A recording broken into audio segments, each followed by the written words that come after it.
guys, Japan did in 10 episodes what Korea tried to do in 16. Oh, they did justice to this character that was living for it. Hi people, welcome back. If it's your first time, my name is Talia Adewale. This is DISBYDEM. We are going to be talking about Marry My Husband, the Japanese version that just wrapped up this week. Go ahead, do all the right things, and let's just dive into this. Because guys, Japan did in 10 episodes what Korea tried to do in 16. Oh my god! When I tell you that I went in, I watched this thing for the culture, but I stayed for the content. I'm not even joking. I know I don't even I think 6 episodes in, I did a post on YouTube saying that they've been smashing it so far, and they did such an amazing job. Such an amazing job. I'm gonna be spilling the tea here, guys. So this part is the non-spoiler review part. Just go watch it, is all I'm saying. It's a perfect 10 over 10. They smashed it out of the park. So if you're interested, if you love Marry My Husband and you were thinking it's just the same thing, there's no point watching it, change your mind now. Go watch it. If you haven't heard of Marry My Husband, because it is possible, even though I'm kidding. If you haven't heard of Marry My Husband and you're thinking of your next watch, guys, 10 episodes, perfection, wrapped up in an even number. They did so freaking good. So freaking good. I'm so impressed. Alright, so I'm gonna put a name legend just so you guys know, especially if you've watched the Korean version, you've read the webtoons, you've read the, web novel. By the way, at AMC Me, I think her name is Amy, but I'm not really sure. At AMC Me is doing the web novel. She's not a web novel. Oh my god, my house came out right there. Oh my god, I'm so proud of myself, guys. It's been a while since my house has come out. She's doing the web novel readout on her channel, so be sure to check that out if you're interested. I remember when I wanted to watch Marry My Husband the first time around, and I realized that there was a webtoon. I didn't have time to read it myself, so I went to, I think it's Click Chaotic or something. I'll put her tag, and she did the web novel on her channel. Then that really helped me, and I will shout out to her every single time I reference Marry My Husband, because she got me in it and she helped me read those novels real quick, so I really appreciate that. But then I read the novel after. So there's the webtoon comic, and then there's the novel, and then the live adaptations, which did Korea and Japan. So I read the web novel after we'd finished the Korean version, and honestly there was so much more context, and I really like it. I like every individual format of this show. If it's the book, the comics, the live action, I've loved it so far. I did like Korea's version. I just think that they overextended it. They watered down some characters. They included characters that didn't really need to be included in the first place. And then they put I'm talking about Wura's character in this thing. I think they made her bigger than she needed to be. It wasn't that deep in the book, It wasn't that deep at all. I don't even know, was Wura in the comic? Was she in the webtoon? I can't even remember. It's been so long since I've read the webtoon. I've been rereading the book every so often whenever I get the chance. And it wasn't that deep in the book. So in the book, Hyun was able to neutralize Wura. So what are we talking about? Why did they have to give her so much power in the Korean version, I still like it. I think for the Korean version, I was more invested in the actors than I was the actual story that they were giving us. But because I love Marry My Husband, I was there regardless. Plus, what's his name? Min-wan's character, the guy who played Min-wan, Yi-kyung, the actor, kept me engaged. I really liked his Min-wan. I would say that I preferred his Min-wan to Tomoya's Tomoya in the Japan version. Like I said, I'll put the legend so you know what I'm talking about, because even me, I was like back and forth. But anyways, the Japanese version follows Misa, Suzuki Wataru, Esaka Reina. Oh, Reina. Oh, they did justice to this character that was living for it. Living. Oh, they did justice to this character in this one. Tomoyo, Yukiro, and Miku. Especially as well as Yuto. I think it's Yuto, but to be honest, I didn't care for him in any of the I didn't care for his version in any of them, so I can't really be bothered. The main protagonist is Misa, and The male protagonist is Wataru. He was either called Wataru or Suzuki. I prefer Wataru, so I'm gonna call him Wataru. Whoever did the screenplay of this one really did tap into the source material flawlessly. They understood the assignment, you know, and they said, "You want to marry my husband? I'm gonna give you marry my husband." God, no, 10 over 10. 10 over 10. And even though this is going to be a spoiler, it's not going to be too deep, right? I'm not going to be outing everything. I'm just really going to be praising this series from beginning to the end. I'm also very proud that it was CJNM. Is that what they are? Even though they kept blocking all my reactions way back in the day, they really put me off. They put me off reacting for a long time. I'm not even going to lie. Marry My Husband reactions and YouTube broke me for reactions for months. Even though I enjoyed the show, the editing, all that stuff, and the copyright strikes, it was just intense. But they did a very good job. I really was proud of them. When they first said that they were giving us a Marry My Husband Japan, I was like, I'll watch it because I love Marry My Husband, but do we really need another version? I was wrong. Give me my humble pie, let me eat, because they smashed it out. So, first of all, 10 episodes. They really did knock it out in 10 episodes. So they really condensed the story. And not in a way where it was rushed either. That was the impressive part. It wasn't rushed. They gave us all the important elements. The elements that they changed made sense to the story. It was done so well. So, excuse me, I'm so excited I'm choking. In this one, the timeline was 2025 back to 2015. So you know that they are going to cross through COVID era. So they did implement elements of that in there, which I really respected. Reina as the villain in this, yes. Don't get me wrong. I loved, what's her name? Sumin. And I love that actress's portrayal of Sumin.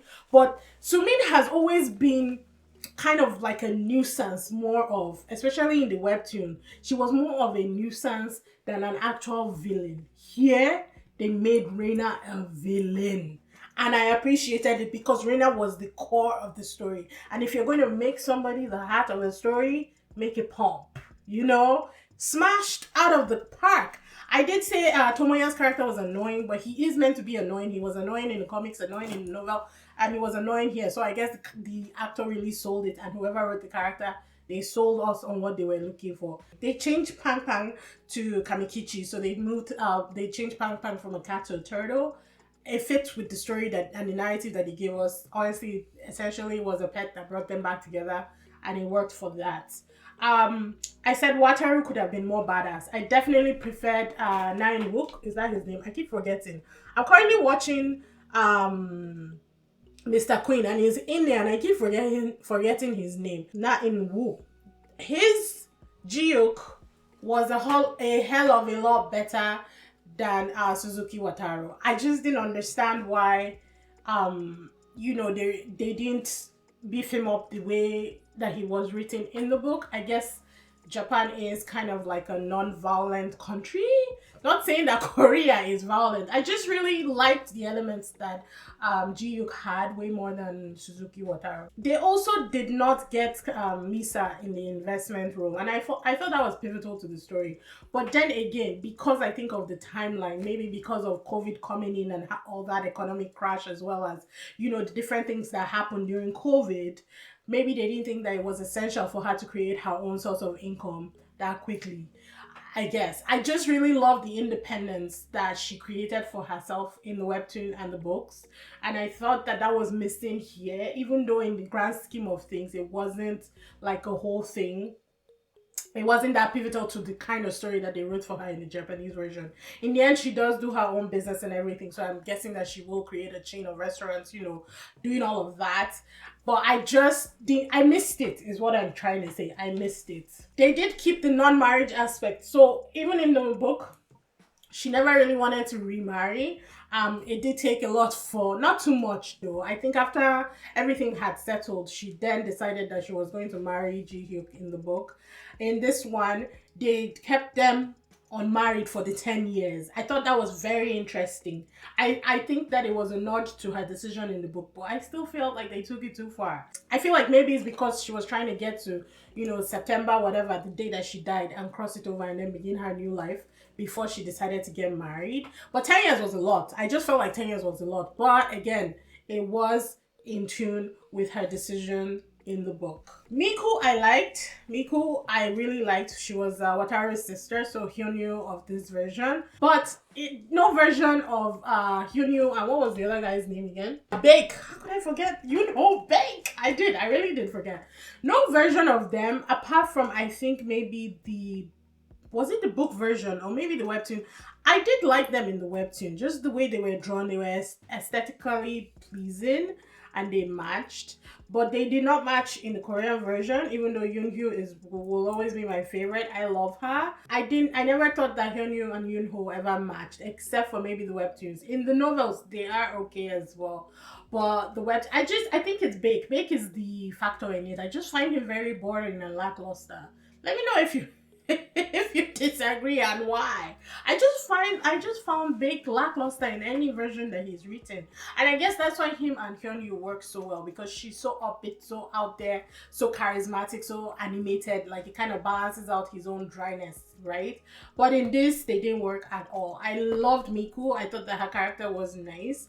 I felt like they could have featured her a lot more, but then again, it's only 10 episodes and there's just so much that they can do. So yeah, it didn't really work. Their chemistry didn't work here, but I'm not surprised because it barely worked in all the other versions too. They don't do too much on Yuriko, and I always find that her story was the most interesting. In the novels and the webtoon, she has this whole storyline of her own where she falls for this younger guy. They changed it in the Korean version. I think he was older in the Korean version. In this, they don't even introduce the guy to her at all. I just felt like she's always been left behind, and I want to see more of her story. Maybe it can be a spin-off. I think maybe it would be a good spin-off. I can't speak. I think maybe it would be a good spin-off, especially with the Japanese version, knowing fully well that there's that whole storyline that they can cover. Her and her daughter and her new love interest is always really interesting. I loved it. But overall, they did a very good job. Also, Reina's the manager that Reina, used in the storyline. Very well done here. They made the villains, and I think that's what I appreciated about it. They weren't gnats, they weren't flies, they weren't bugs. They were actual evil people, and it came through. The girl that was acting as Reina, there's this one scene where she's on a dock and she's singing. Woo! Hauntingly beautiful is the best way I can describe it. It was so beautiful, but I had shivers because this girl is a psycho. Well done. Very, very well done. I did like that Reina actually took the death in this version. Reina's character doesn't really die in any of the versions that we have. Not the webtoon, not the novel, not the Korean version. And I always found that to be stupid. If you're gonna take my life, the whole point is that you are taking my life, then you take my death too. It's not fair for death to transfer to anybody. Tomoya takes Wataru's death. Reina takes Misa's death. Also, Misa, every time they would say her name, I'll be like, Misa, from Death Note. I loved it. Honestly, as soon as they introduced her, I was like, Misa. I loved it. Or it could be from Star Wars. Whichever one you want to choose. Mine is Death Note. So I really appreciated that Reina took her death. I thought that was befitting. I was like, yeah, if you're going to do it full circle, let's do it. Don't waste my time. Also, another thing was that in this version, Wataru was the adopted one. In the novels, Miku is the adopted one. Miku and her mom, not really adopted. Miku's mom meets Wataru's dad. Actually, it's very confusing because I'm talking in the Korean version, but again, the legend is here or here, whichever way, so you know who I'm talking about. Miku's mom meets Wataru's dad after Wataru's mom passes away. But I think Miku's mom used to work in a farm or something like that. So the, Chobos and the rich people never really saw her as one of them. And that's why they treated Miku the way that they used to. If you read the novel, it does explain it a lot more. I don't think they made that connection. Yes, they did, because didn't Hyunyeon explain to G1 at one point about, I feel like Kyoyun had one kind of explanation. There's just so much colluded in my head right now. But I think there was also like a stepbrother, not half brother, half sister situation. Either that or stepbrother, stepsister, one of them. But in this, they made Wataru the stepbrother.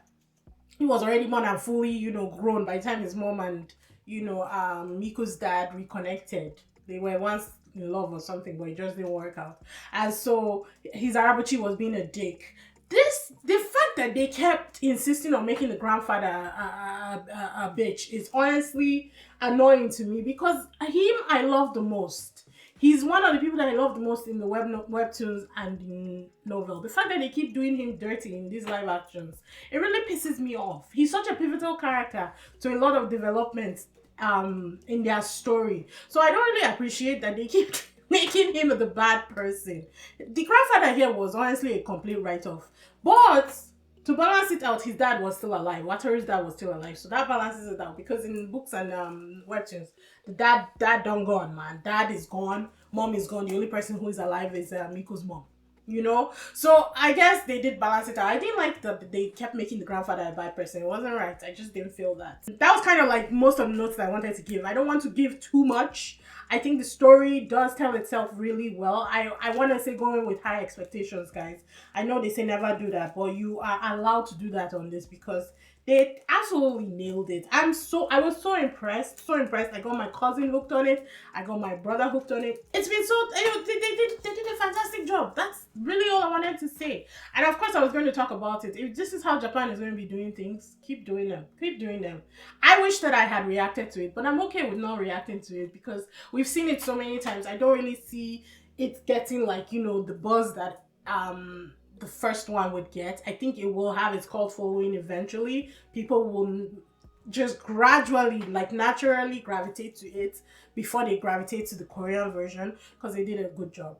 I'll watch all of them, guys. I will rewatch and reread all of them over and over again, but I think Japan will always be first on the list whenever I'm doing it. But yeah, hope you guys enjoyed that. Don't forget, check out Chaotic. I think her channel is CK Chaotic. Like I said, I'll put it on now. And also MC Me. They both have webtoon versions and the novel versions, and they're reading it to you. What more can you want? Put it down, do your work, do whatever you're doing, but you get the context of the story, and that's what I love. Like I said, the web novel is my favorite. I think I paid like $60 or something like that to have access to it, and I've kept it. I've been rereading it consistently since then, because I love it so much. But Marry My Husband will always be one of my favorites. I will love if they can do like a cartoon, an anime of it. I'll be down. Anything they want to do of this series, guys, I'm here for it. But I really loved it. I hope you guys enjoyed the review recap. It was a little chaotic, but it was meant to be, because yeah, it's just the way it was today. Anywho, make sure you do all the right things, guys, and I will see you in the next review. Bye.